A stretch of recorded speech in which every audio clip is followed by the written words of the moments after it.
Hello, YouTube! My name is Scott, and I just got around to watching Cobra Kai. Season 1, Episode 6 is called Quiver, which, as we learn at the very beginning, is apparently an obsolete word for a group of cobras. So, kind of fitting. Now, this episode is different because it does include a couple of flashbacks, but they have nothing to do with the original Karate Kid movies. The first one we see is of when Johnny, in 1979, found the Cobra Kai dojo for the first time. And the second one, I'm going to get to in a bit, actually. So, Johnny ended the last episode with a crowd of students ready to learn karate, but he almost immediately starts alienating pretty much everybody by picking on them and calling them names. Miguel's friends, Dimitri and Eli, they show up and he managed to run both of them out. Basically, Johnny's still who he was in the 80s. He's still a bully, and the kids aren't taking to it. Which makes sense, because you shouldn't have to. Dimitri points out the fact that, they're paying him. He shouldn't really be treating him this way. Even Miguel tries to talk him out of it, telling him, that he doesn't know what it's like to be them. Because he just looks at them as he's just a dojo full of losers. But let's circle back to that, because let's see what's going on with other people. Speaking of Miguel, so Daniel's daughter Sam starts off by kind of stalking his Facebook page, and then after a situation in science class where her lab partner isn't there, she winds up working with Miguel and Dimitri. And she kind of bonds with him over both the study of karate and dissecting a fetal pig. So that was interesting. But it does lead to a nice little, cute moment when he sends her a message. This cartoon pig that he has the voice of, why did you kill me? It's cuter than I make it sound. And that's pretty much what Sam's up to, except for still dealing with the fallout of Kyler, who shows up in one scene looking just beat to hell, and I'm still here for it.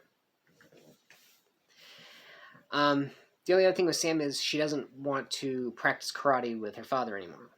And Daniel spends basically this whole episode trying to find someone to study, possibly teach karate to. His wife is out, his son is out because he's still a freaking little jerk. Nobody at LaRusso Auto wants to work with him. But at the same time, Robbie is working there, and Daniel's cousin Louie, who also works for him, sets him up for a couple of pranks. The first one, I cannot believe Robbie even fell for it, because he's talking about rotating the cars in the showroom, which I'm sure is something that they do. But why Robbie thought he would give him the keys to a Porsche and expect him to drive it around in the middle of the day is beyond me. This kid seems pretty smart otherwise. And, he was all set to quit over it, but, Daniel talked him down, kind of taught him how to punch, convinced him to not quit his job. And then later on, Louis, who gets stuck doing his work now, tells Robbie, he can make amends and score some points if he delivers the end-of-day sales reports to Daniel at home like he likes. So when Robbie goes to Daniel's house, nobody answers the door, but he goes around and sees Daniel practicing in his dojo. And after finding out the whole sales report thing was a hoax because it's kind of an adult magazine in the envelope, Daniel asks if he wants to stick around and maybe learn a few things. And just like that, Johnny's son is being taught karate by his nemesis, so that's going to go well when it comes out. But back to Johnny. After he's alienated almost everybody, we see yet another flashback. And this is kind of the backstory we needed for Johnny. He lives in this nice place in Encino. His mom is apparently married to Sid at the time. They get into an argument because Johnny, he saw the Cobra Kai dojo and he wants to take a karate class. And Sid is exactly the same way to him as he's been to all these kids. He's calling them names, saying he's never going to make it. He'll write him the check for the karate class, but he's going to make out to garbage because that's where it's going to go. Which almost makes you wonder if Johnny kept up with the karate just to spite Sid. and then was molded into the fine example he is today, where he's basically grew up and became his stepfather and is taking out on all these loser kids. And he, at the end of the episode, he does like his form of apologizing, which isn't really apologizing, it's just telling them they need to be strong on the inside and the outside. And the biggest surprise is right at the end. Eli had walked out in an earlier scene because Johnny kept talking about his lip. Apparently he was born with a cleft lip, and he has this permanent scar as a result of the surgery, which is why, unfortunately, everybody makes fun of him. And Johnny did it to the point where he left. But what did Eli do? He dyed his hair blue, had sculpted it into a mohawk, and came back.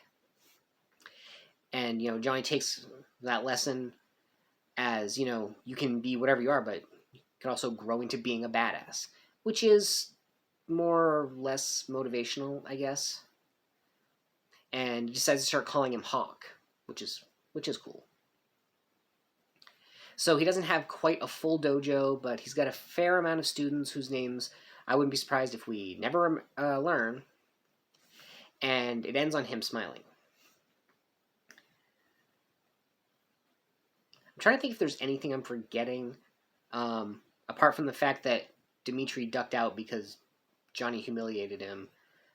I don't really see why, because that scene where Kyler showed up, he saw Miguel and walked away, and Dimitri was with him. And you'd think Dimitri would want that for himself, to be able to handle himself in a fight, and for the bullies to kind of fear him too, or at least respect him enough to leave him alone. But what do I know? Yeah, I am almost certain there's something else, but this time I don't think there's going to be a follow-up video. I don't think future me is going to be coming in from editing. Anyway, that is this particular episode. What did you guys think of it? Let me know down in the comments. Drop a like, share the video around, subscribe if you're so inclined. Hit the bell below here for notifications. And until next time, I have been Scott, and this has been Just Got Around to Watching, an offshoot of opinions no one cares about. Everyone has opinions. This one was mine.